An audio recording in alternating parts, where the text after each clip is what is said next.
one of the things that we want to achieve with MeetButter is that we want to make a more human experience in a virtual setting. So workshops are a specific type of event, right, that people are used to in physical settings. And what is unique about the workshops is that they're very high energy. You always have someone facilitating the experience for someone else. There's a clear outcome that you want to get to. There are often a lot of activities throughout the workshop to like boost morale, boost energy, boost just like ideation. And all of these things are a bit difficult today. The way that facilitators especially have managed to do it is that they've, of course, used Zoom as their video conferencing tool, but then have leveraged some of the other tools that exist. So they've been using 5 different tools together with Zoom and trying to orchestrate something to make the experience great by showing, like playing music through, I don't know, a screen sharing by sharing audio, and then using a polling app to do whatever polls on the side. And I think it's worked out because people are just resourceful when they're pushed to being resourceful, but it's not optimal. There's a lot of flaws. And like Zoom as basis is, and not Zoom only, but as you also mentioned, like they all look the same. One of the users on MeetButter who explained like it's like you're staring into this dark void whenever you join a Zoom call. And it kind of, technology has been fantastic in being able to keep our connections with everyone else alive. But it seems like the human aspect of those and the interactive aspect of these experiences still has some way to really be evident and be present. I'm Ranjor, and this is Remake, a podcast about design, systems, and society. In each episode, I talk to someone who's trying to change our lives for the better in some meaningful way, whether through a new product, new venture, or a new way of looking at the world.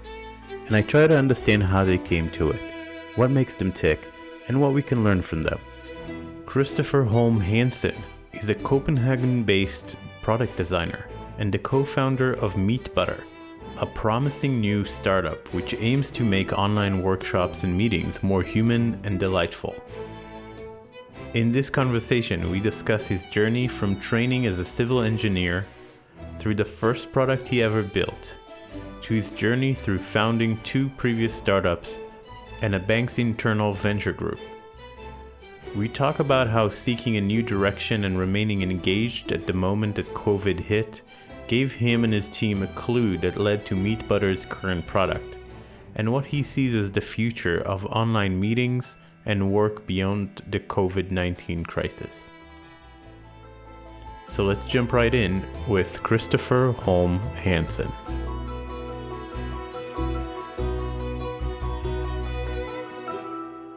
So I am sitting here across the screen from Christopher Holm-Hansen from MeetButter. Christopher, welcome to the podcast. Thank you very much, Iran. I'm really happy to be here. Great. I don't know Denmark too well. I have a friend who actually lives there and is working and studying there in the game design department. But I would love to kind of get maybe a couple of words on how you're doing with COVID right now. And are you in house arrest like most of us, or what's the situation over there? So in terms of COVID, we are just yesterday, the government came out with new restrictions that lowered the gathering from 10 people to a suggested 5 people. They have called on everyone to cancel as many of their social activities as possible. People are working from home, those that can. I have 2 daughters where the oldest is in kindergarten. The kindergartens have not closed down, so that is still up and running, which is on one side really convenient for me because our life can continue. I can still work. It's close to impossible to get work done when you have kids at home, so that's really good. But the numbers climbed a lot when moving towards Christmas and New Year's, but have since declined. But the new restrictions have come in as a result of the development that we've seen in the UK and just the new mutation that everyone is speaking about. Yeah, that's a little bit scary. We had the same thing happen yesterday. Same time, like yesterday, they moved us from 10 to 5. They found, I think, about 200 people with the suspected for the UK strand mutation. And the numbers are going through the roof again. So we were, again, very low, and now we're like at 10K a day, 10,000 a day. Oh, yeah. So we're going into 2. But on the other hand, Israel is leading in vaccinations. We have, I think, getting close to 20% now vaccinated. Wow. So Yeah, definitely over 10. That's crazy. Yeah, we've been moving super slow, it feels like, on the whole vaccination side of things here. And just everyone outside of Israel seems to be looking at you for how to execute on vaccination. Yeah. And I don't know if it's, not that it's our topic for today, but I don't know if it's the logistics or how the government dealt with it. I think it's mostly people's willingness to vaccinate, and I think that's a result of first of all, a fairly scientifically educated, literate society, and just impatience to get back to normal, and fearlessness. So one thing that Israel is a very low fear society because we've been through so much in a way that people are like, yeah, whatever, it's a little shot, let's get it done. My parents already got vaccinated. A lot of people, essentially people don't wait, which is important. That makes a lot of sense. Yeah, absolutely. And there's a ton of, I don't know if this happens anywhere else, but so when a certain place has too many, when they have more shots than people taking shots and they're afraid that they will go to waste, then they open it up to people under 60. And there's now Facebook groups. There's multiple Facebook groups for where to get like a vaccine if you're under 60. So there's actually competition. And like you're like, oh, I heard that like in this place. And yes, so in some places, 40% of people who get the vaccine are under 60, just because if not enough people above 60 come up and they might throw it away, they just open it up. But that's really cool, and it's really nice to see people being resourceful and like backing the whole vaccination scheme like that. So that's really cool. Yeah, that's one thing to be proud of. But we'll see. It could still run out, or maybe all the brave people will run out, and then the rest of them will take longer. Yeah, it seems like there's still plenty of uncertainty left in this pandemic. Yeah, for sure. Yeah. But it sounds like you're doing okay. You can work from home and you can do your meetings on MeetButter, and which I'm guessing you do. Yeah, absolutely. Eat your own dog food. Yeah, we are dog fooding like crazy and have been for the last 6 months or so. Yeah. Good, awesome, cool. Now for the more kind of the meat and butter of the interview. So I'd love to hear. So this is something that I always ask my guests. I'm trying to find a pattern in their life, in their journey. And what I like to ask as an opening question is, what's something that you've believed since childhood or from a very early age that still drives you today, that you still influences how you act today? And how did you come to believe it? I don't know if I would categorize this as a belief, but more as an inherent thing that I've always done. I've always been very hands-on and very creative with the stuff that I've done. So from a very young age, it's not necessarily been like building stuff, but it's been more of the, what can you call it, like the visual. I've always drawn a lot, painted, done stuff like that. And when you say creative, is it just engaging, trying to see things from different perspectives? Is it trying different things? What's the kind of core of it when you approach something? I think I've had a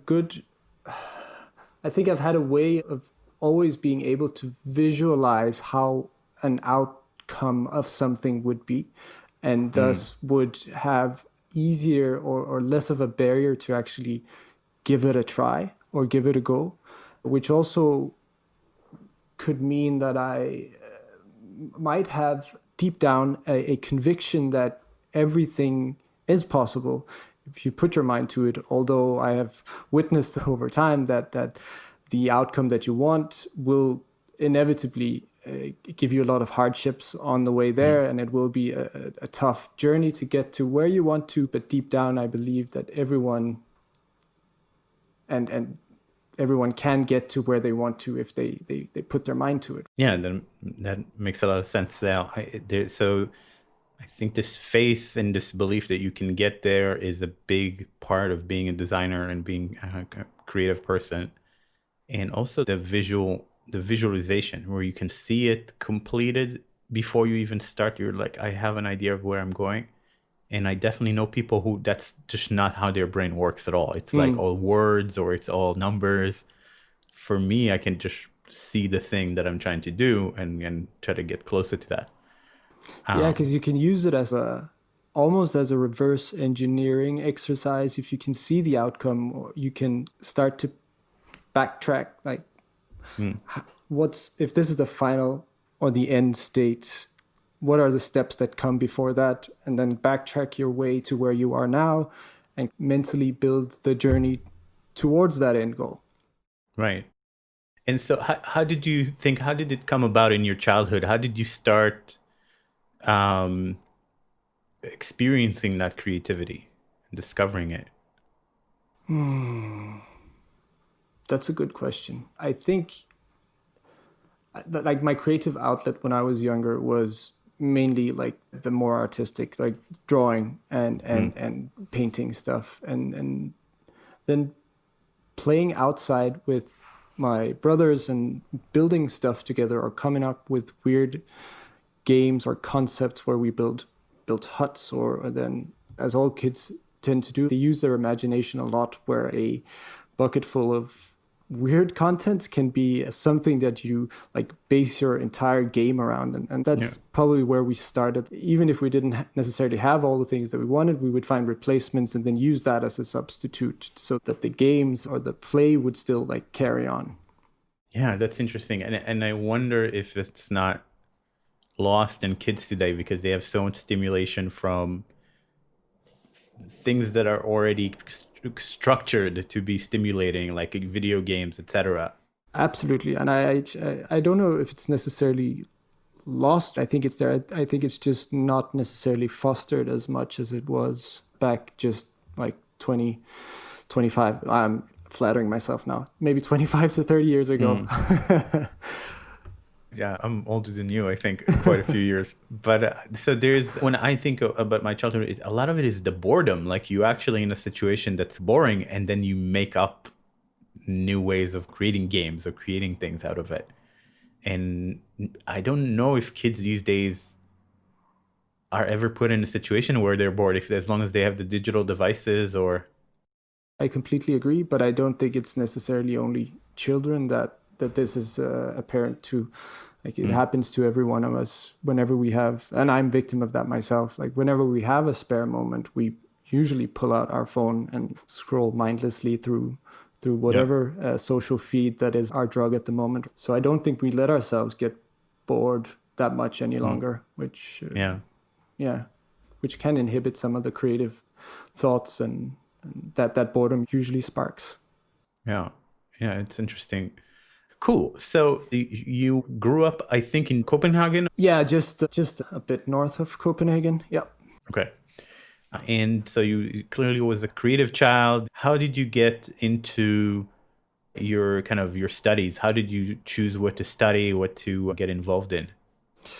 That's a good question. Of course, as all kids do, they speak with their parents and are influenced by their parents in what choices they make in life. And like my initial ideas was that I wanted to become or study architecture and go to the Royal School of Architecture here in Denmark. But my parents, a bit more traditional on that side, were like, but architects are not really getting that much, don't have that many opportunities afterwards, and it might be really difficult to get a job. I somehow succumbed to that and was like, okay, let me see what else is out there. I don't know, at that point, it didn't occur to me that you could also just do something that wasn't like university. And so I was looking for a university degree that had this creative element in it, but would also have more of a job security at the end, at least what my parents or the more traditionally minded people would see as job security at the end. So I ended up studying design engineering at the Technical University of Denmark. Cool. Which is a civil engineering degree that combines like a lot of user-centered design processes and the process side of engineering. Yeah. Cool. And before when we talked, you mentioned that you really gravitated towards that kind of human-centered, user-centered way of thinking. Yeah, tell me about that. Were you first exposed to it, and what was the thing that drew you to it? That was probably during my studies. That was really one of the core pillars of the program that I got into, Design and Innovation it was called.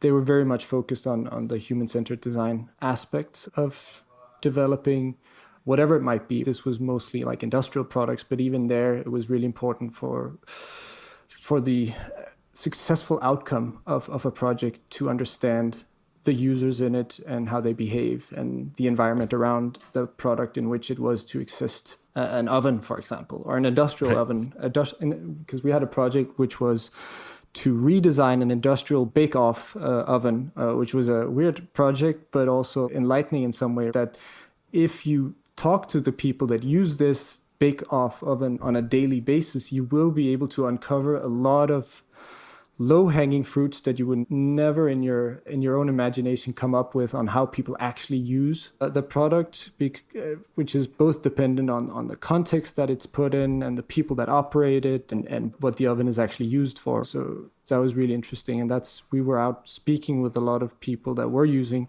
this product. And that was just, from there, it's just been obvious that speaking to involving the users or the people that use whatever it is that you are building or designing or redesigning is super important, because it will unlock a lot of opportunities that will otherwise be pretty difficult to dig out. Yeah, it's the most efficient way to improve. It's amazing that some businesses that still don't do that enough. Agreed. But it is also a difficult discipline, I would say. Like it's and you probably will have to have witnessed the strength of it or a successful outcome based off of a user-centered process to really embrace it and to not deem it off as something unnecessary. Because it does take time. It does add a bit more of an extra element that you need to factor in to your projects. For sure. Yeah. So you left school and you mentioned that the first thing you did before getting into the startup world is actually deal with service design. Correct. Which for me is a term that I think only started to hear, I don't know, maybe 6-7 years ago. That's coming in from the world of product and UX, and started to hear it a lot. Yeah, describe what that was like and what was that experience like? Like, I loved being a service designer. I think there's one interesting aspect that I just want to touch upon before going to the service design is that, like, coming out of university, I was fairly convinced that I wanted to work more as an industrial designer than a designer focused on like systems or digital products. I had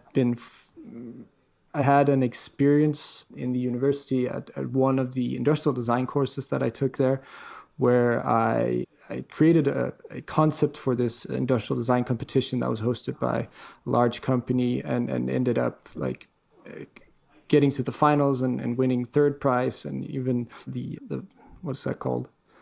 People's Choice Award for the concept. Nice. And it was very obvious that it was a contest focused on like futuristic concepts for the home or the kitchen. And my concept was by far the ugliest in terms of aesthetics. It was obvious that I wasn't, like, I came from the engineering school. All of the other contestants came from an industrial design academy. But what what I think made the people resonate with the concept was that it had, like, I had thought of a system around it. Like if this was a spoon to help you flavor your food, because in my own experience, like I've always had a challenge in like, now I've made this sauce or whatever it might be, and it just tastes a bit bland, and I've spent the last half hour or an hour or even more on it, and it's just sad that people actually put a lot of effort and time into cooking and preparing meals, but then end up with something that tastes just a little bit bland. So my idea was like, let's create a spoon or utensil that can actually help you flavor your food, so that if this is a tomato soup you're making and you might not know what the flavor profile of this was. So I used like the 5 fundamental flavor senses, which is like salty, umami, bitter, sweet, and so on. And it would give you like this diagram of the flavor profile of your food when you put in your utensil. And then it will like say, okay, so if you're creating a tomato soup now, this is what your profile looks like for this soup. If you want to make this taste more umami, you could try any one of these 5 ingredients that will draw your profile into this direction. Nice. Because that would both like teach you about, if you use ripe tomatoes, that will like really ping out on the umami side of a dish, and you could then transfer that knowledge to when you created other dishes and stuff like that. And that's then amazing. The system around it was what people resonated with. Like they understood, because they had all felt that same challenge. So despite it being the ugliest of the contestants in the competition, like it did fairly well due to the fact that people just resonated with the challenge or the problem that it actually addressed. Yeah, the core idea. Yeah. So just sorry for that story, but right. So that I came out of that, and that was probably a year before I ended my studies, and that kind of also had an impact on how I started searching for employment afterwards, because I had this idea, okay, I was able to be an industrial designer. I was able to do pretty well in this context. Maybe that's where I need to go. And maybe I was a bit more blind to just how big of a difference there was between my aesthetics and the other people that were there. So I started searching more for industrial design positions, which I was honestly not suited for.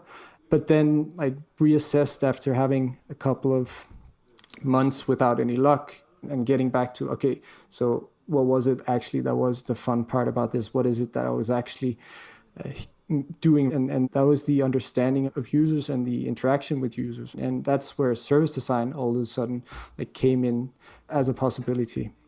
The way I got into service design was I was referred by I actually cold outreached to an agency in Stockholm that was one of the biggest within the field of service design at that point. And they weren't looking at that time, but a month or so later, all of a sudden they had a client in Denmark and needed someone to help translate that also understood like the human-centered design process. And from there, I got in on the freelance basis. And after having worked with the people of the company, they decided to offer me a position there. So that was really fortunate and really cool. Cool. And service design, for people who haven't heard the term or still don't understand it, can you define it? So it's... Yeah, I can try to see if I can define it. It's essentially, instead of designing, like a digital product can be part of a service, right? The service is just a bit bigger. So for example, we looked at the pension systems in Stockholm, which involves a lot of digital services in the entire like user journey or customer journey. But when you go at it from a service design perspective, you step a bit further back. You can also zoom in, but it's more focused on the entire system around a number of touch points, or that can involve a number of touch points, where you try to understand what are the motivations, what are the behaviors and needs of the people that go into these systems, what is inhibiting them at the moment. Yeah, so it's just a bit of a broader perspective, but many of the approaches with like how you speak to people and how you try to uncover what challenges they face are the same. So it's the way that I parse what you said is you could look at the in-person interaction. If you have to go at some point to the office, that's part of the service. And if you have to be on the phone with someone, that's part of the service. and any sort of communication that happens along the way, that's part of the service, right? Maybe even traditional mail that you're getting with updates. Correct. Yeah. It's essentially a mapping of all the different channels and touch points that a user or a customer or whatever it might be comes in contact with throughout their entire service. So in terms of the pension, it would be like, how can you help people understand and feel that pension is relevant, like years before it actually is? And that's where government starts sending out letters in advance for how to start planning for when you want to retire. What is it? How can you make that touch point more relevant for someone? To do that, you need to understand like what is going on in their mind right now, what is going on in their life right now. Yeah, so it is essentially like understanding whether or not, or how the different touch points impacts the people's journey towards the end goal. Yeah, that makes sense. That's from looking at it from a perspective of a designer who worked in digital products most of his life, it doesn't feel like there's a huge difference in just like you said, expanding the focus. It's more of a choice almost, but a lot of the same design thinking processes and tools and interviews, right? It's not like you have to learn a whole new language when you're dealing with, I don't know, an email or a paper or a piece of paper or a one-on-one interaction. It's just like applying it to other things besides software.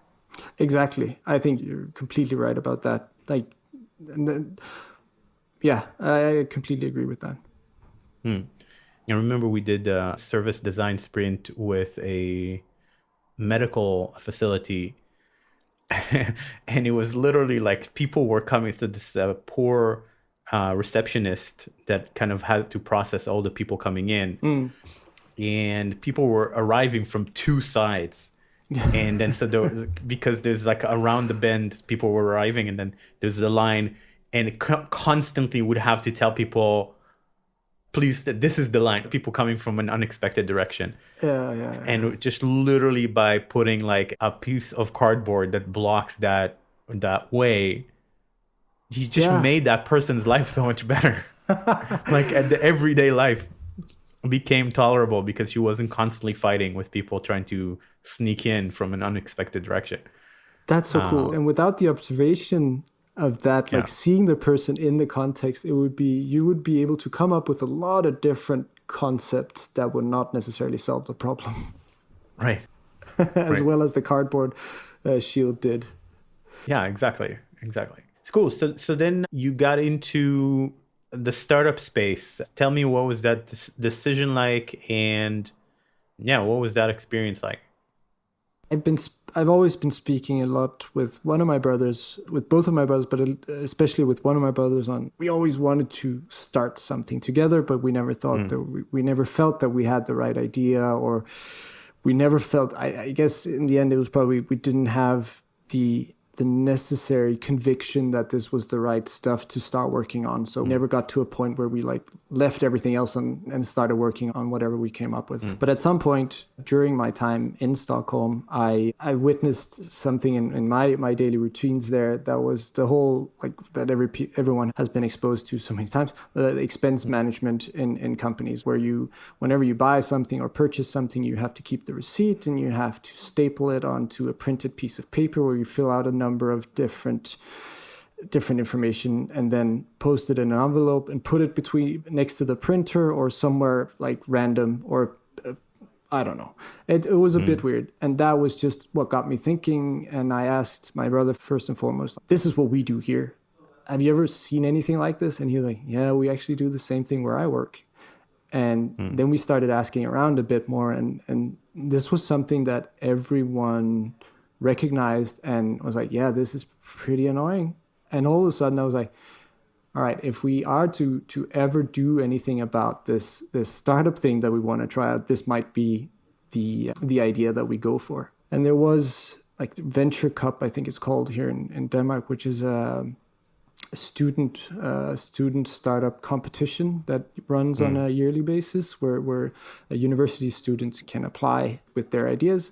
And that was coming up, and we thought, let's just pitch in and see what happens. So we created a pitch deck and described our idea and ended up getting into the Venture Cup competition and won in the fintech side of that competition that year, cool. Which then a couple of weeks after I quit my job in Stockholm to say, I need to give this a go. Cool. We set out to create something, like we were very naive, as I think is a positive trait for entrepreneurs in general, but a sense of just the complexity of what you're getting yourself into and whether or not you are suited, just remotely suited to solve that challenge is probably good, like a sanity check. We were more on the naive side here and launched ourselves into this. And I hadn't had experience designing digital products before. I certainly hadn't had any experience implementing or leading or building a team or anything like that, or convincing other people of the vision that you have. So that's really something that is important when you start something up, is that you can actually compel or convince other people about your mission, and that it's important enough or valuable enough to bring on great people to help you fulfill that mission that you've set out for yourself. And ultimately, I also think that is what ended the journey in the end, that the lack of experience in those areas brought it to a halt. Yeah. Finding a technical founder that's just as passionate about what you're doing and brings in the know-how, because I was lucky because I actually worked as a product manager in a startup that knew what they were doing early on. And so I learned how to manage, they taught me how to manage engineering, and I learned about Scrum and all that stuff. But if I had to, it's probably around the same age, if I had at that time launched my own startup, I wouldn't know what to do. I definitely need some strong partners in that area. Absolutely. So it's interesting. And so you moved on from there. I think you worked in the agency world doing UX design, and what was that like? Yeah, the good thing about the whole entrepreneurial experience was the most, of course, there was the learnings that we just talked about. What I also came out with was an incredibly expanded network of people that had been supporting us throughout this journey.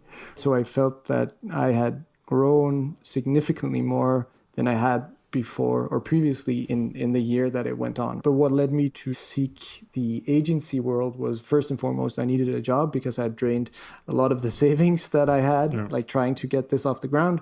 But then also I had spent a lot of the time conceptualizing and just trying to make a reality of all the thoughts that we had by designing basically what was to be both the app and the web app for this service. So I felt really compelled towards that and wanted to dive deeper on that somewhere where I could get more into the digital design and user experience field. And that's why I ended up in the agency world. One of the upsides of actually being in the agency world was the exposure to the different both people and the variety in the job. So I was looking for that myself.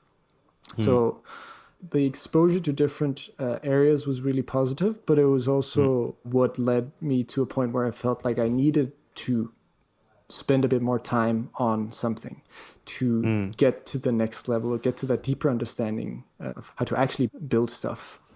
So I started at some point looking for a new opportunity that would allow me to focus on essentially being part of a team that built a digital product, and managed to get into one of the bigger banks here in Copenhagen, or the biggest bank here in Denmark. They had opened up a new innovation department that were we're going to be creating a whole host of new innovations, both for consumers and for businesses within the fintech space, to compete with the insane fintech race that is going on outside of the walls of the bank. And for that, we need to hire a shit ton of people to come in and help us achieve all of this. We don't know what we're going to build, but we know that we need to build stuff to compete. And I thought that was a pretty cool challenge, and was really excited when I got the opportunity to join one of those teams. Yeah.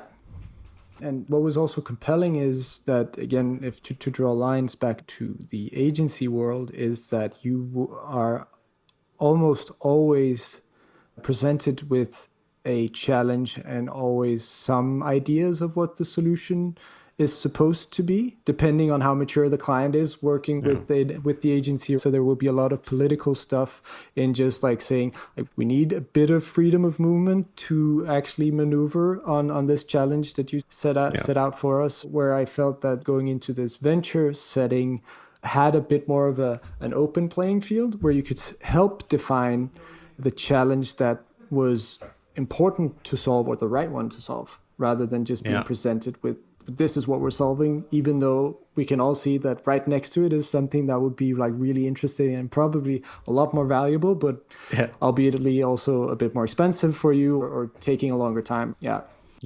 No, that's interesting. And that's one of the main reasons I got into design sprints is we start from a blank slate. It doesn't matter what you have. It doesn't matter. Like, we're going to go in, we're going to start by interviewing experts, and we may reprioritize what we build. And I think, and it's proven itself, it's for the clients as well. I had an interview with Kathy Davis from the Life Design Lab at Stanford. She's also a design instructor at Stanford Design School. And she said, I'm trying to remember the exact words, but the way you phrase the question, the way you frame the question defines the possible solution space. And that's really interesting. Literally a difference of a few words in how you phrase the problem could be like you're entirely missing the biggest opportunity that's right next to where you are. That's very interesting. Yeah. So I definitely agree with that. With the agency stuff, it's so important to get them to try different framings of the problem and choose the right one. Then you moved into the venture stuff, and what was that like? What was it like as an actual experience? I had very high hopes for this, and then I also because my startup was in the fintech space, so I felt that on top of just being curious and coming with like the digital design chops or skills that I had acquired over the last couple of years, I also understood the fintech space. I also stood some of the legislation that was passed, that came into play around that time, which is also what a lot of the projects tried to leverage. So I was really looking forward to seeing what this could be and to be part of an environment where we're like, at least from the outside in, it looked like everything was possible. They had a track record in the bank of building like great products that even today are really successful in the general society. So I was hopeful and excited about it. What it ended up being like was that it was very early on in that whole venture department, which means that there was a lot of internal politics and stuff that happens in the corporate world that wasn't sorted out. So they had been allocated a budget from which okay, then we need to hire at least a team of 40 different people so that we can set up some squads and start working on and just hammering out different projects and doing so.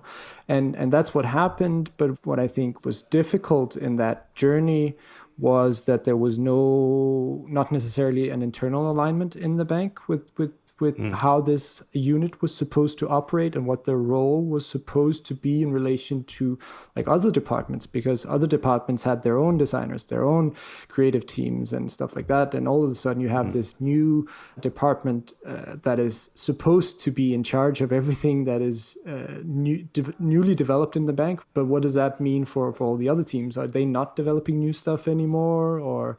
So it just ended up being, I think the momentum got killed by scaling it too quickly without having sorted some of the internal politics that so it was sad because there was a lot of good people there and a lot of talented people there, and it was just so we never really got off the ground. I could pretty quickly, like at least internally, feel that this didn't feel right, that there was something about this that felt off. So I think like fairly early on, I was already looking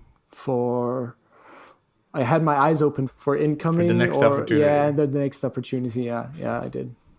Interesting. Yeah, because it sounds it sounds like a designer's dream. Okay, you have lots of money. I can build a team of 40 people, break them down into teams, do awesome things. We could change banking forever. Like, we could give you such a competitive edge. Yep. But so cool. So then you get back into the startup space, and essentially it's the beginning of the adventure that leads to what you're doing today. Exactly. Yeah. So tell me about that odyssey. Absolutely. So yeah, as I mentioned, I had my eyes open, and I at that time I had, as mentioned, I had made up my mind that building digital products was what fueled my fire and what I wanted to do. I had been able to fill the hole in my bank account that had been gaping since my last venture, so I was even more ready to take on a more risk or more personal risk. And then a common friend like Jacob, who's the CEO and co-founder of MeetButter today, we have a common acquaintance or a common friend. And when Jacob had come back from Indonesia, where he had been part of building a digital marketing agency there, and had a small exit from that, and wanted to build digital products also because like had this drive to build companies. And he was, at that time, he was seeking someone to come in and like take charge of like product. So essentially be a co-founder to him and take charge of everything product related. And as soon as our friend introduced, we had some coffees and chatted about both, of course, what the idea was, but also just got to know each other and our backgrounds. And after a bit of like entrepreneurial dating, Jacob ended up, except of course he was seeing other people or whatever you want to call it in this context, but he ended up saying, if you want to join, Chris, I really would like to take you with me on this adventure. And we found a way to work together. So that was really good. And I'm really happy that I was also, as mentioned, I was very ready to make that move. So it wasn't the biggest of decisions. Like the biggest decision was, of course, still leaving money on the table, like with like significant pay decrease and all that jazz that goes into the first months or years of entrepreneurship. That's funny. From the sample that I've had on this podcast, every great success begins with the words significant pay decrease. Yeah. That's always like the first step to do actually something that you love that later proves itself. But I think that's probably a good indicator on whether or not you are ready to tackle all of the other challenges that will inevitably follow when you go towards building your own thing. If you are ready to take the risk of not getting paid for an unknown period of time, the rest of the challenges will also be difficult, but they will pale a bit in comparison to the fact that you're actually not able to necessarily pay yourself what you're used to, or even buy the things that you're used to. Yeah, I think that's definitely part of it. I actually also think that society rewards two things. Capitalistic society rewards two things. It rewards risk-taking, which is part of this, and it rewards doing something you hate. And so if you are not willing to do the thing you hate, you have to take the risk. Otherwise you just won't make any money. If you find a job you really love and there's not a lot of risk, then you're in the category of a teacher, right? Where it's not risky, it's very rewarding, therefore it doesn't pay much. That's an interesting perspective, actually. I've never looked at it that way, but yeah, it makes sense. It does. So, that's my interpretation. Yeah. At least that's how I justify the risk that I'm taking. So you jumped on board. Yeah. And I think the first version was very different from what you ended up building with MeetButter, right? This was a completely different business, right? This was in the... So Jacob is a big computer gamer, so he's been gaming for most of his life and does so still today when he has the time, just as to get his mind off of things. And I've been playing computer games myself when growing up. I've then left them and then got a bit back into it once we started this. But we tried to build a community and discovery platform for game streaming. So game streamers that stream on Twitch and Mixer and all these platforms. I think Mixer is closed down now, but nevertheless, this was a new world for me. I was not exposed to this at all. I'd never watched game streaming, but computer games was still interesting to me. They were something that I enjoyed. They were something that I wished I had more time to, or felt comfortable setting off more time doing, but just hadn't, same right? way. Yeah, exactly. Yeah. But there was and it was completely different. Came right out of the bank and fintech, and I think I also, after coming out of that, I was like, okay, banking is definitely not where I want to be right now. So this was this was liberating. It was more towards it was just more creative. It felt more creative. It felt more free of the way things are done, right? Because especially game streamers are very creative people. They're very special type of people, but they're very creative, and they all build their own communities in which they're essentially just gaming influencers. So they build their own community, they build their own visual identities, they build like everything around. They build their whole brand. So I thought that world was like really interesting, and I felt like that was something that I wanted to get a better understanding of. So that was an important part of what that. If he had come to me and said like I'm building a contract management platform and I really want you to join, I probably would have not been as eager to step out and do it. But so the whole like challenge in itself, also just being something that was completely new that I hadn't actively been involved with, was probably also what made it interesting. Oh, and it's interesting because I think Denmark has a very interesting tradition of game design and design. And first of all, Lego comes from Denmark. True. Yeah. And then I hear that I've heard from my friend about the Royal Academy of Arts, where there's actually like a game design program that's very considered very highly around the gaming world. Can you say anything about the general ecosystem in Denmark, or is there any sort of design element that's part of the culture? The funny thing with this is that, or also a fun thing that I realized as part of this journey, is that our company was very much focused on like game streaming, and that is very different from game development and game design and just playing computer games. Very often streaming is not necessarily, it's centered around computer games, but it is just as much a TV show that just happens where someone plays a random game, or so I actually don't have too much knowledge of the gaming industry here in Copenhagen or even in the Nordics. I know we have Unity is also like a Danish startup. Right. It isn't anymore a startup anymore, but that's powering a lot of computer games or games around the globe. And there are a couple of really interesting studios here in Copenhagen as well. But I don't personally have much deep knowledge in that, and don't have too much knowledge about how like game design has influenced like design in general. Yeah. Interesting.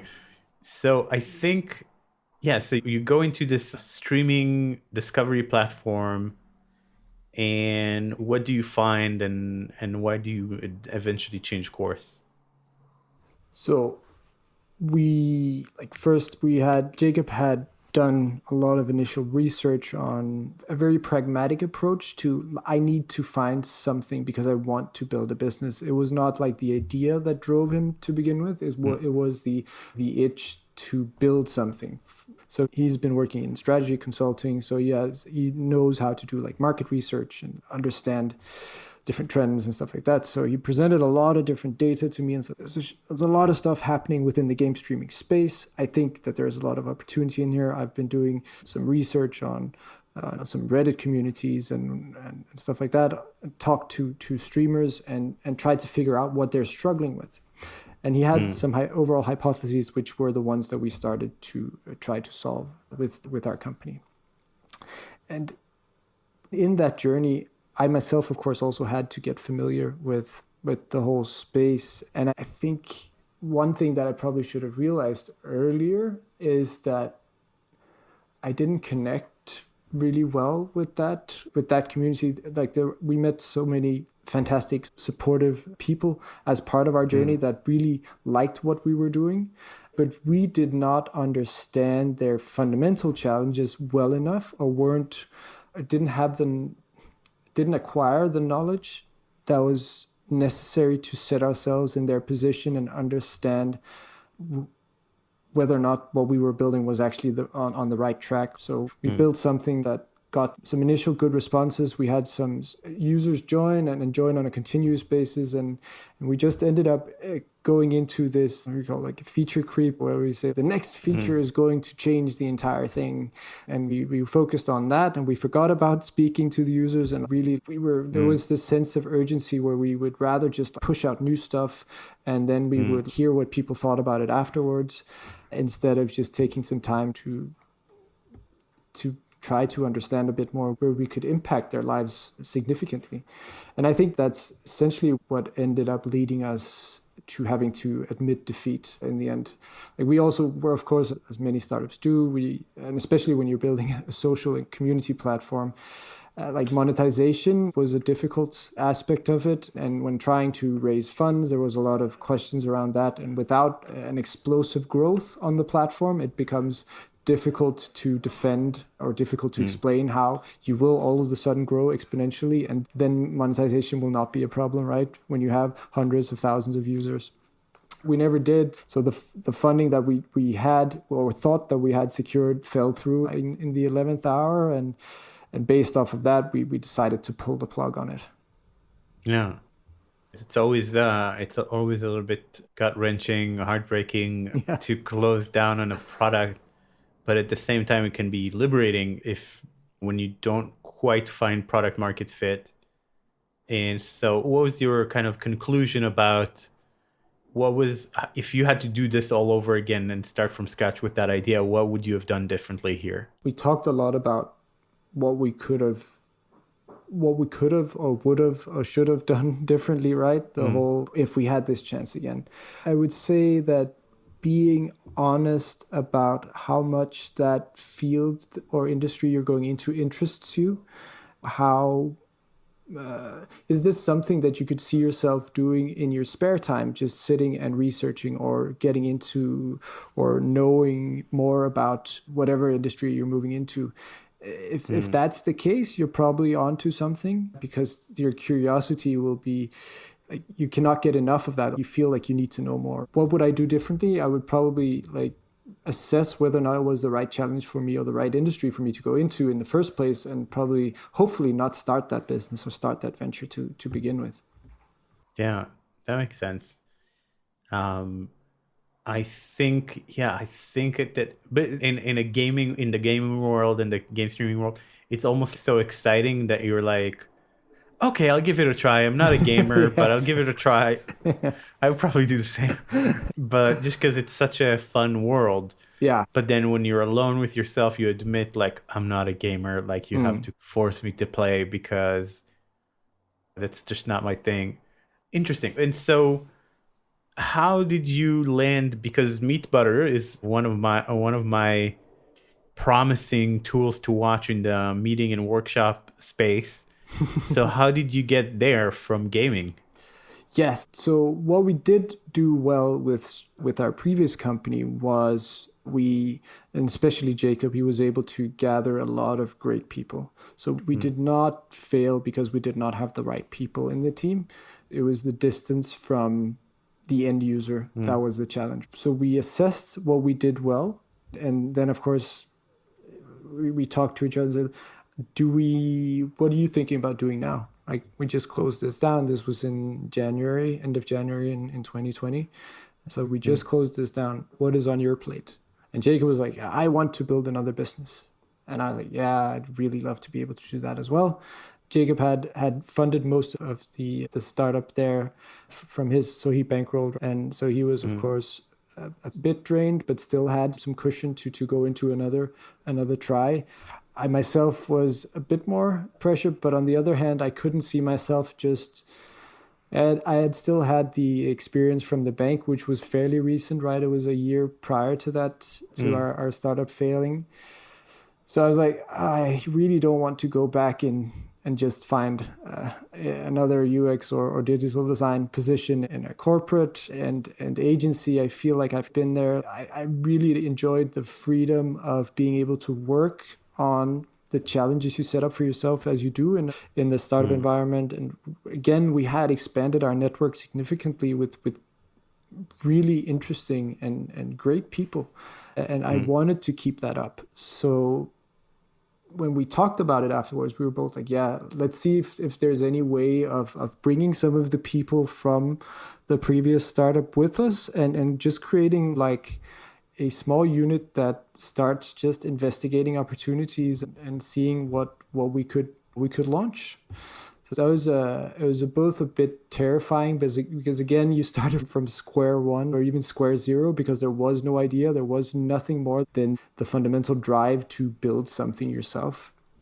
So we launched into this exploration and discovery phase, like straight off the bat. We moved out of the office on Friday, and then on Monday or Tuesday the next week, we moved into a new office, or we got some seats in a co-working space that one of our friends had, and just started like researching and looking at different things that we could find around, talking to different people. And what led us to where we are today, we had, of course, we had a lot of, mainly Jacob had a lot of contact and conversations with various, both venture capitalists, but a lot of different business angels. And one of these business angels, or two of them, we reached out to all of these after we had closed down Streamcrush to just let them know the lay of the land. And we're now moving into, like, we want to start something new, so that feel free to follow along. And they reached out to us and invited us to, they had a house in Spain, and invited us to come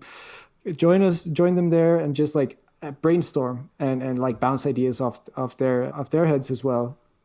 And we accepted that offer and flew down there.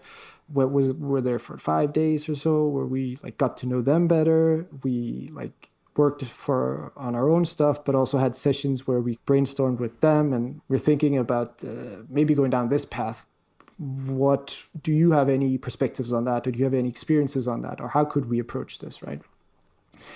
And off the bat of that trip, they ended up offering to invest in whatever we were building. So pre-idea, essentially, which was a huge vote of confidence in us as a team, and really what gave us the break to very early on actually have some initial funding that could sustain us until we found what it was that we were looking for. That's impressive. Yeah, that's most entrepreneurs don't get that money before there's any idea even. That's pre-idea. That was I feel very fortunate to be able to be in that situation. So that was really great and really unique. Cool. And so you started down this path, and how did you zone in to MeetButter, to workshops, that kind of world? So this was like, we were in Spain. That was the end of February, so about a month after we had closed down the previous company and were in full effect on figuring out what to do next. And as that was around the time where COVID started reaching Europe. And I think it was not like 2 or 3 weeks after that trip, everything was like total lockdown all over Europe.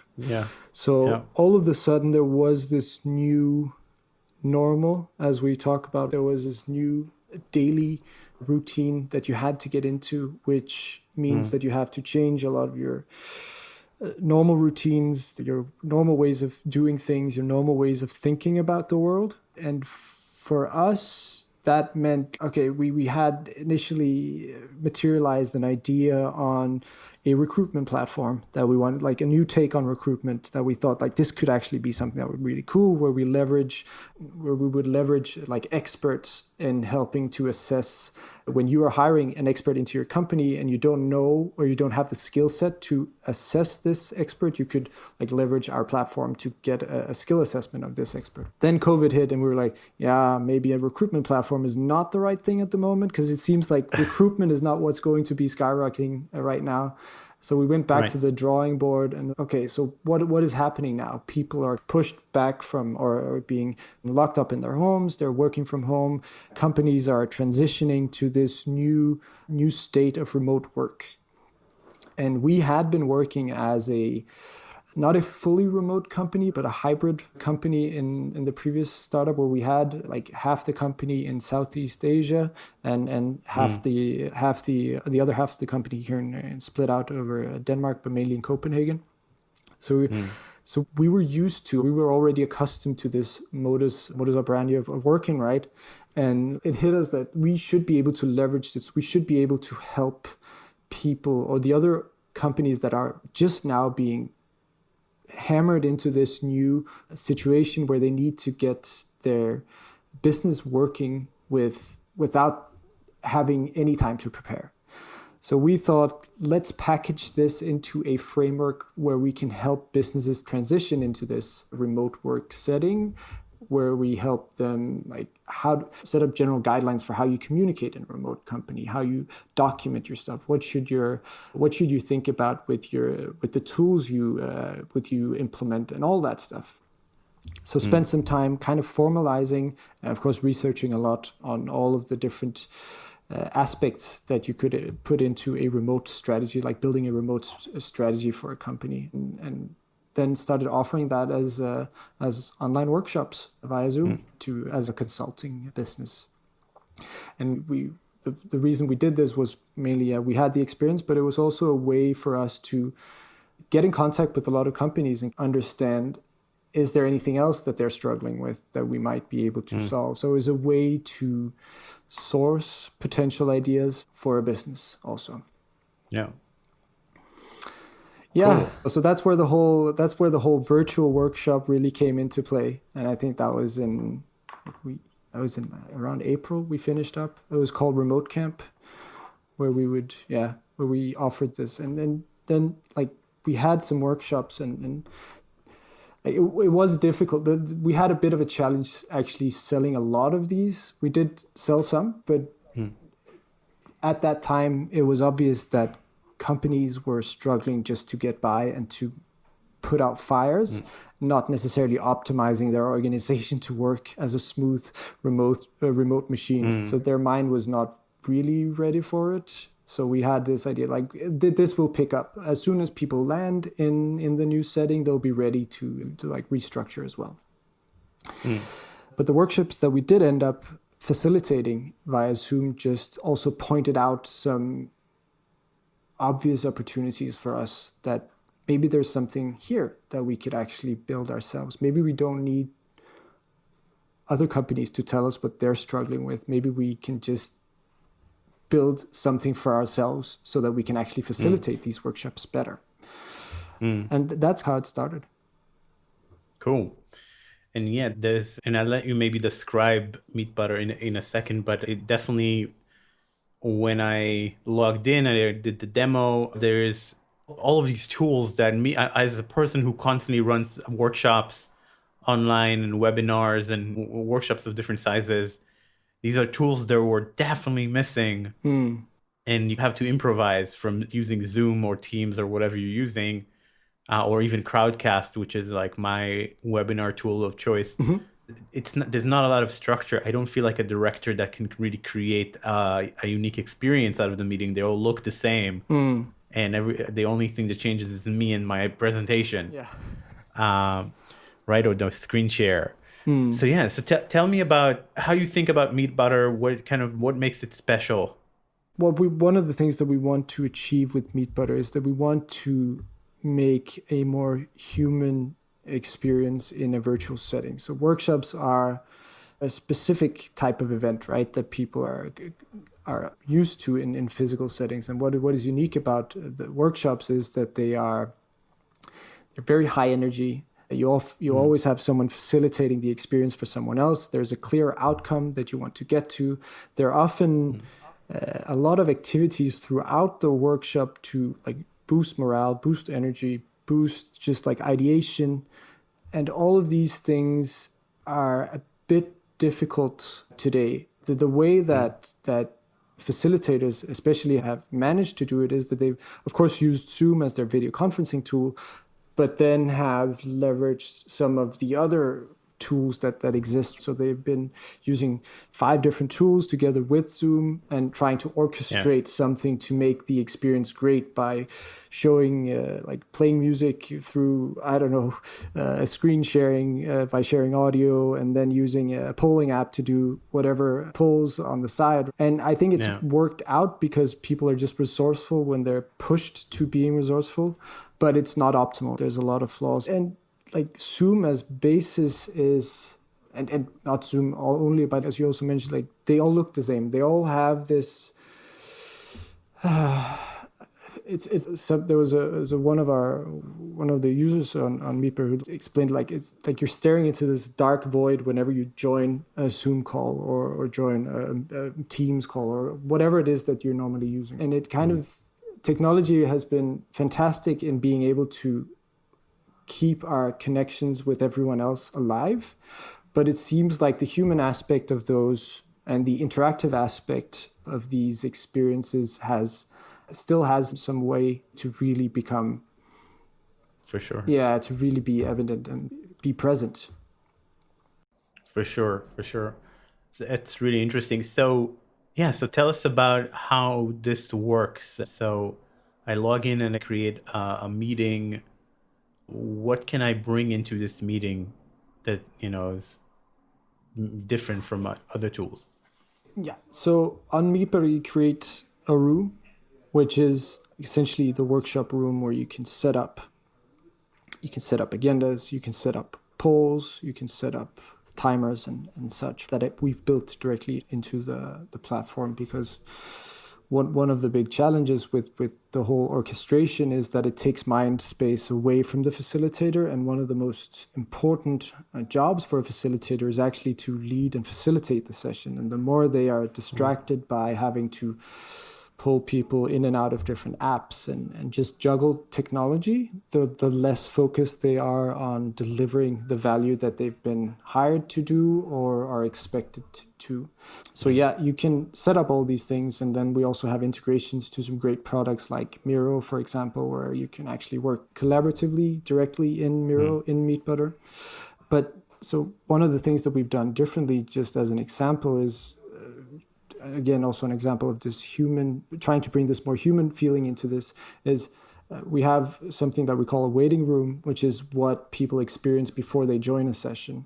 And in this, we give people the possibility to personalize it with an image, and you can of course name the session, and you can send messages to the host from the waiting room. I'm here, I'm waiting to join.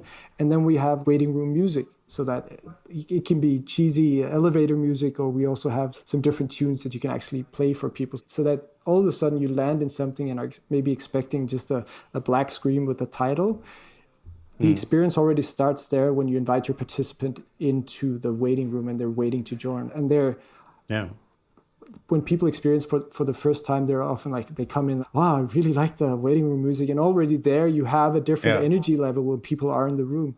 And I think that is one of the most challenging things for facilitators when doing, like, especially workshops where you have to orchestrate this group of people towards a common goal, is to keep the energy level up, because it's so easy to get distracted when you are working on your computer, because there's like everything else also happens there, right? So it's not because you switch rooms and sit together in a creative room where all technology is taken away from you. So it means that the facilitator and the experience itself should be what draws people to be engaged. It should be something completely different, so that people cannot stop engaging, and it will put a smile on their face, and they'll want to actively contribute to the session. Yeah. And everything is very fun. Like I think there's like a lot of, whether it's the entry music, which is really delightful, but just even if there's a question and you write feedback, or you can very easily create an agenda and actually take people through it. And so you bring all these structures that make it almost more playful and make meetings. That one of the biggest complaints that I hear from people these days is like all Zoom meetings are the same. They're always like exactly the same. Like the different people might be different and the conversation might be different, but it's like, I've done this all day. This is like all my entire day is like Zoom meetings. Yeah. And I think with MeetButter, we could make every meeting be completely different in terms of even what's on the screen. And so that's really an exciting possibility, I think. Yeah, you told me before that you're really paying a lot of attention to delighting the user and surprising the user. So where does that come from in your thinking? And then tell us more about the process. I think that's again like, how can you make this something that draws your attention, like that keeps you engaged, right? And when you are delightfully surprised, your attention shifts towards where that surprise comes from. And the more like we have of like little things that can capture your attention and keep you focused, the more we set the facilitator up to have a successful session and deliver on the outcome that they are expected to deliver. So one of the, we've talked to like hundreds of facilitators and people facilitating workshops virtually to understand like what are the main challenges here, and just the nonverbal communication that you used to have in a physical setting is super difficult because it takes away a sense that facilitators usually rely a lot on, that you could pick up on when a group of people are struggling or when someone is drifting away, and you can engage with them directly to re-engage them in whatever is going on. So all of these, in a virtual setting, that's difficult to do. So what we're trying to do is find different ways where we can delightfully surprise people so that their attention, so that it's easier for the facilitator to keep their attention in the session. Yeah. So can you give me an example beyond the music? Give me an example of an interaction that really surprises people. Yeah, so we have like small sound effects. So when people can raise their hand, you can do that in any of the video conferencing tools. But in MeetButter, we've created like a hands up queue where people queue up under each other when they raise their hand or have a comment. And there's like small sound effects when people do that. And on the way in, when asking for like audio and video permissions, we have Will Smith that points to the permissions, or we can call the permissions dialogue, to like all these small things that just help. Like, oh wow, this was a bit different. Like, that's fun.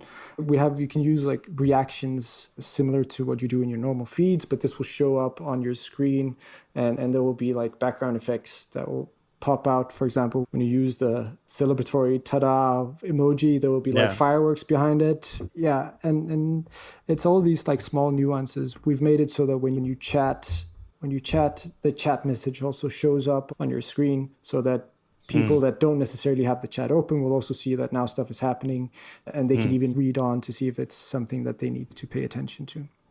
So there's all of these small details that make the whole, and it is something that we pay attention to and want to strengthen, because that's also what sets us apart. And it's what people notice when they speak about MeetButter as well.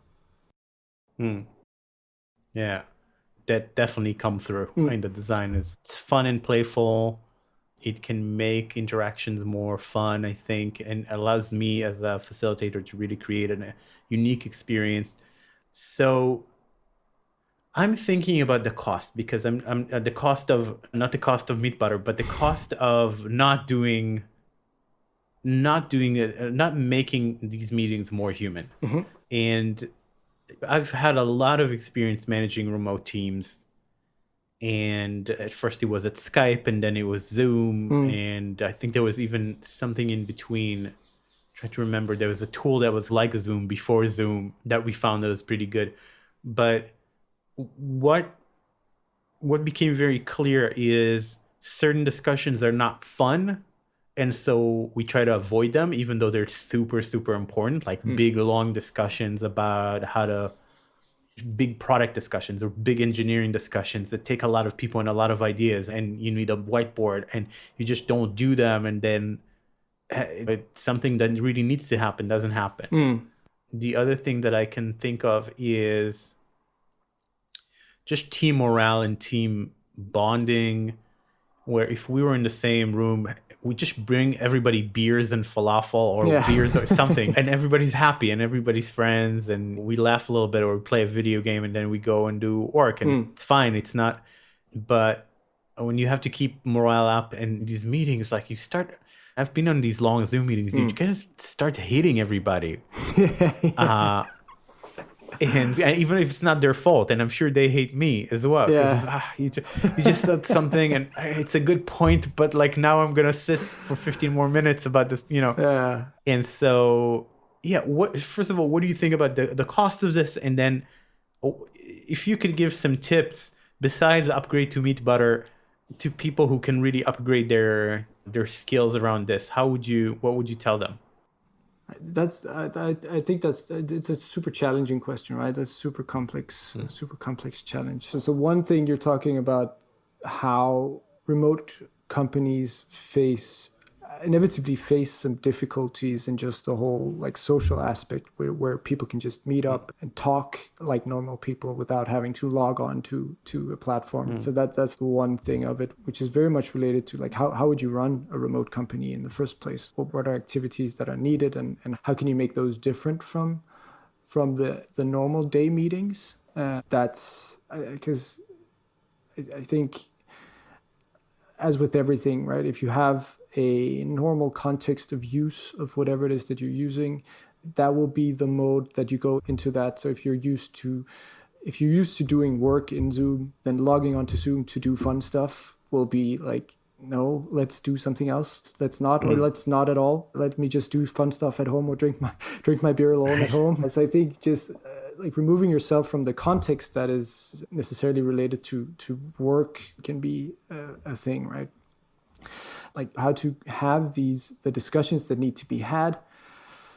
That's a tough question, and I would love to be able to give you a great answer on this. And I think a lot of managers would love to have the secret formula for how to have that handled. I think you probably need to be very aware of when you want to have this conversation, and you probably need to prepare people for it in advance and prepare yourself for it in advance.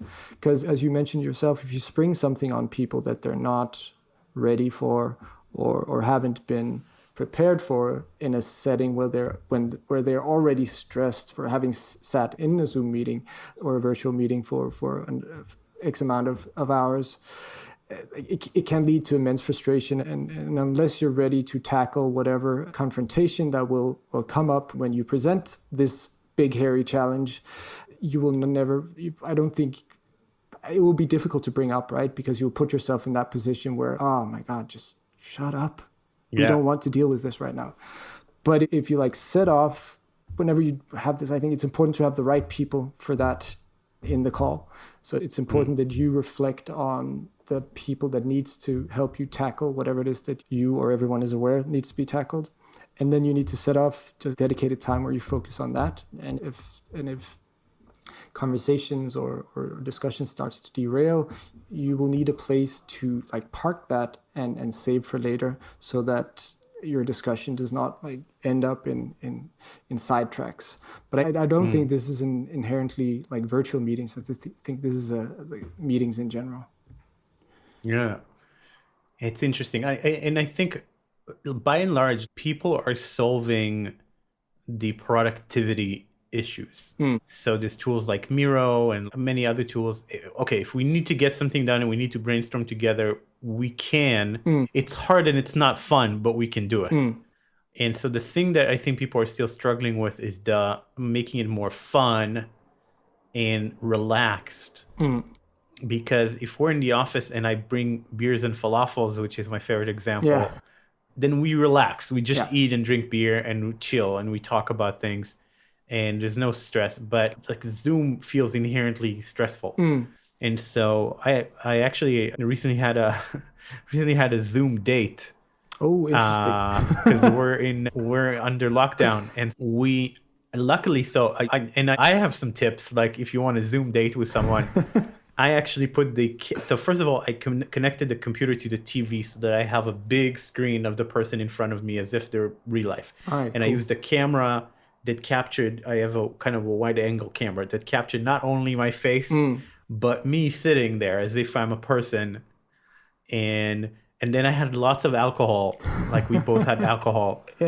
And that helped a little bit. It's not perfect, but you know what? I'm sure if I did 10 online dates, like 10 Zoom dates like that, eventually I could get to somewhere where it almost feels like you're with the room with another person having a drink. Yeah, that's really cool. I think one thing that you're touching on there is like that's super interesting is can you create is there any way to create a connection between the people that are not necessarily in the same room, right? Because if you were together, you would be sharing the pizza, you would be sharing the beers. No. But there are, if you can figure out ways to say, send out so that everyone gets a delivery of a 6-pack or a pack of falafels or whatever it might be, so that everyone can eat the same thing at the same time. That will bring us closer together because we're all enjoying the same experience, and it's not just like I eat my pasta salad and you eat whatever you are eating, but we are together on this. We can actually share the experience. It's not, how does your food taste like mine tastes like whatever. Yeah. That's actually an interesting aspect to how you can bring people closer together through the screen. Yeah. And then there's other thing that I think is also maybe freedom of movement inside of a meeting like that. One thing we tried was, I forget what's the name of this tool. It's like a gaming chat room, video room. You know what I'm talking about. There's a lot of these like spatial video tools that has come up. Discord. Also. What I meant. Discord. I meant Discord. Yeah. So just the ability to, so we break up into rooms, but everybody can move between the rooms. So maybe we can have the intellectual conversation room and the like gaming room and the dancing room, and then move freely between these rooms. Just makes it a little bit more fun and less like rigid. That's very true. That's very true. And that's like, we have a feature called breakout rooms on MeetButter as well, where you can, in the current version, you can customize it by giving it a name and describing what's happening in this room. You have all the same functionalities as you have in the main room, and you can allow people to move freely between the rooms. So yes, you would be able to essentially set up like 5 different rooms where you say, in here we discuss like politics, and if you don't want to discuss politics, stay out. Right. But over here we're having fun. We're playing a game. We've played games together on over MeetButter as well, which is really cool. There's a lot of good co-op games or collaborative games out there for teams that work remotely. Like Among Us is probably the biggest success at the moment, and that works really well in these settings. That's awesome. Mm-hmm. Cool. We're almost out of time. I want to ask you maybe one question about the future and where you see this going, and maybe expand it. You can talk about MeetButter, but also talk about remote work in general. Where are we going with this? So if we touch on like remote work, and like, as we talked about in the beginning of the interview, we're starting to see the vaccine, like we're starting to have people get vaccinated, and hopefully we're going back to a world where we're not limited by a pandemic, but it's our own choices if we want to work from home or not. Everyone has been forced into the current mode of living. But what I think personally will happen on the back of this pandemic is that people have been exposed to and have been forced to realize that remote work is an actual opportunity. It's an actual possibility. It's not something that is not doable. And it's not just people that have experienced it. It's companies themselves, because those have also been like the blockers for pushing this forward, because there was this inherent belief that we need to be together to actually do work. And for this year, we couldn't be together, but you still had to do work. So you figure it out, and people did. So people, there are a lot of people that are super excited to go back to work and go back to the office and meet with everyone again. And I completely understand that. And I see people here in the co-working space that we're in. I also miss just like hanging out with them. But I don't think that people miss going back to the work or the office like 5 days a week. I don't think there will be some that do it, but I think what we'll see more and more is, of course, we'll see more remote of like fully remote companies, but then we'll see these companies that just allow people to work from home, like a 2-3 model where you work from home 2 days a week and get into the office 3 days a week, or where you can flex whenever you need. Because the flexibility is incredible, right? The opportunity to handle some of the things that you normally couldn't do in a workday. Like working from home will allow you that flexibility, but adding the opportunity to also be in the office when you need to, or just like hang out with the people in the office that you love. And maybe you don't love your colleagues, but if you like them, at least you can have fun and socialize with them. So I think that's probably what the landscape will be like. And as soon as you have this hybrid model of people being able to work from home and being able to work from the office, the businesses all need to continually support the remote side of things, right? So you need to have all the tools in place that you've spent the last year, and the tool stack in place. You need to still support that. You need to expand on it to make it better. For sure. So I think that's what the landscape will be in terms of the remote side of things after this. Cool. And I just saw today, like the largest Israeli newspaper published a poll on people's preferences regarding remote work after the epidemic. And it's just out today. Okay, interesting. And so here are the results. Will you prefer to continue to work from home after coronavirus is over, essentially? So 11% said yes the entire week. 39% said yes part of the week. 13% said yes once a week. And there's essentially like 35% that said essentially no, or I don't know. Yeah. But the vast majority said once a week or more, essentially. Yeah. And it's the same number of people who said once a week with the number of people who said the whole week. Yeah, exactly. And the largest group by far is those who said part of the week, meaning more than one day. Yeah.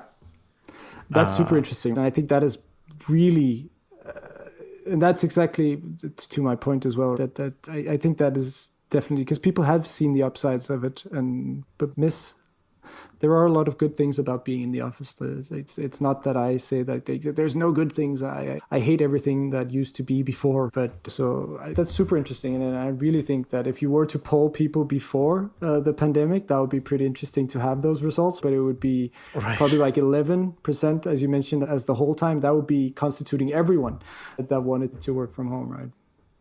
Yeah. And I know my friends who work at companies, they all are now renegotiating, and from a place of, so I have friends who are like told their boss, I'm not coming back. And once this is over, like, there's just no way. Essentially, if you force me to come back, I'll quit. Yeah. And so this is going to be powerful. It's going to be interesting to see. It's going to be, just as you said, then I'm going to leave. All right. And the reason they can do that is that there will be alternatives now to where they are that offer that possibility of actually not having to come into the office every day. So the power law of just that aspect of business has shifted. So today, the businesses that offer the flexibility of working from home at least a couple of days a week will have a stronger set of cards on their hands, I think, than companies that will disallow it completely. Yeah. Yeah. And that's some silver lining. Yeah. One good thing that happened, maybe. Yeah, let's hope so. I think so. So thank you so much, Christopher. This has been an interesting conversation. Thank you for your time and for your story. Thank you very much for having me and for listening. I very much appreciate it. All right, that's it for today. If you enjoyed the podcast and would like to support it, please consider writing a 5-star review in Apple's podcast app, or wherever you're listening. It helps many more people discover the podcast and also makes us feel good. Current support for the podcast comes from my own design company, Remake Labs. We run design sprints all over the world, and our goal is to improve outcomes, whether in business or various organizations, through repeated and rapid design interventions. Now, until next time, be well, everyone. See you next week on Remake.